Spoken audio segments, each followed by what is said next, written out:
Hi everybody, my name's Melissa and welcome back to my writing channel, Hopeful Happenings. Today's video is a quick little lesson about dialogue.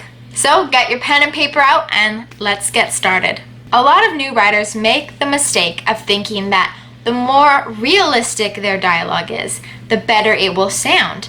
But that's not the case. Dialogue is not supposed to sound like real people having a conversation, because real people having a conversation go on tangents, they say they pause, they do all these things that just go completely off topic, or they take super long to speak, and that is not something that your story has time for. No, your story only has time for the best dialogue, and the best dialogue follows these two rules. All great dialogue either 1. Creates conflict, or 2. Reveals character. A lot of new and even experienced writers get caught accidentally info dumping in their dialogue.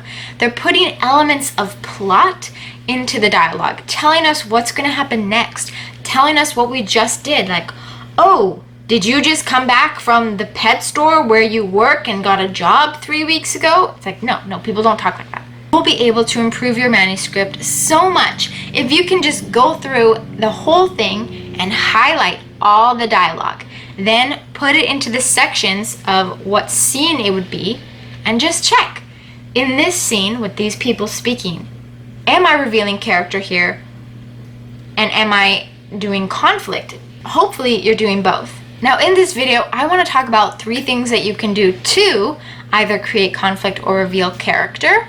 And we're only going to talk about 3 today. So if you find this video helpful, then let me know in the comments below and I can make another one with more dialogue tips. But for now, we'll just talk about these 3. Number 1, in order to create great dialogue, your characters have to sound different. If they all sound the same, then it's going to be boring. And when you create characters that sound different, this starts way before you ever put the quotation marks in.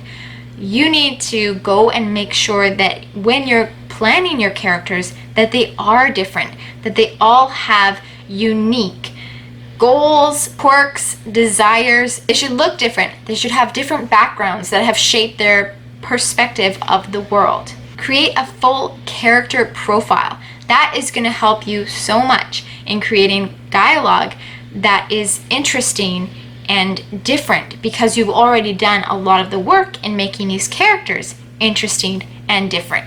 And if you're looking for any ideas on how to create a character profile, I do have a free character profile template on my website. All you have to do is sign up, and all signing up really does is it just allows me to actually send you something through an email, because it's a Word document. It's really helpful. You can create your own, but if you'd like to look at mine, then I'll link that down below. So, good dialogue starts before the dialogue even happens. It starts with creating great characters. Okay, number 2, we want to see conflict in dialogue. Well, one way that you can do that is by creating opposing agendas.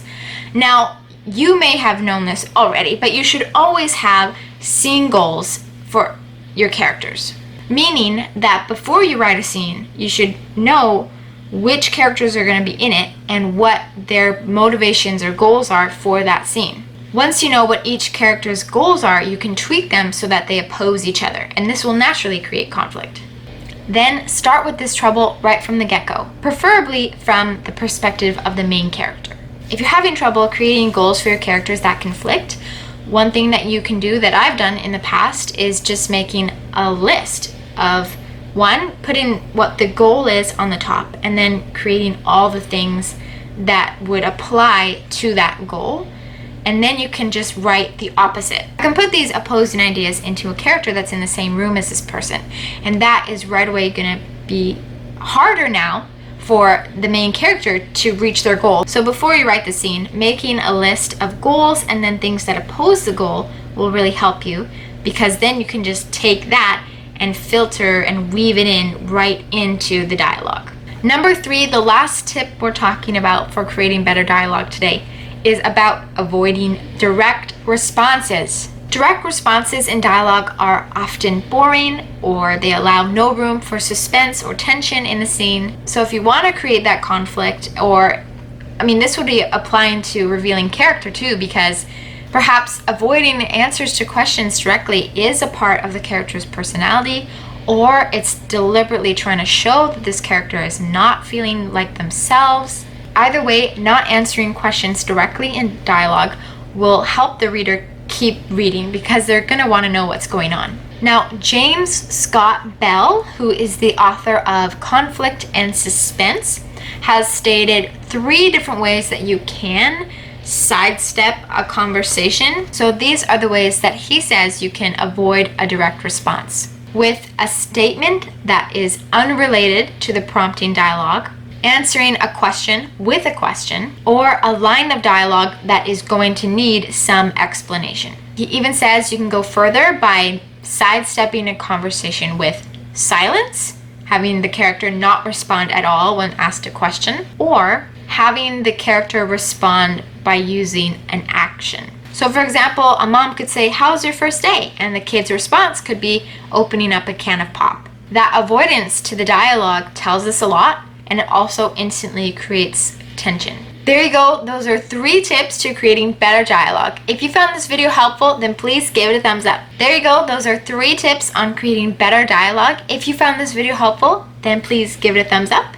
And if you would like to see more videos about dialogue, then please let me know in the comments below. Don't forget to subscribe so you never miss a week of writing content. I post once a week on YouTube, and I post daily on Instagram, sharing more writing tips there, and also giving you a little more insight into my own writing journey. Happy writing, guys. We'll see you in the next video.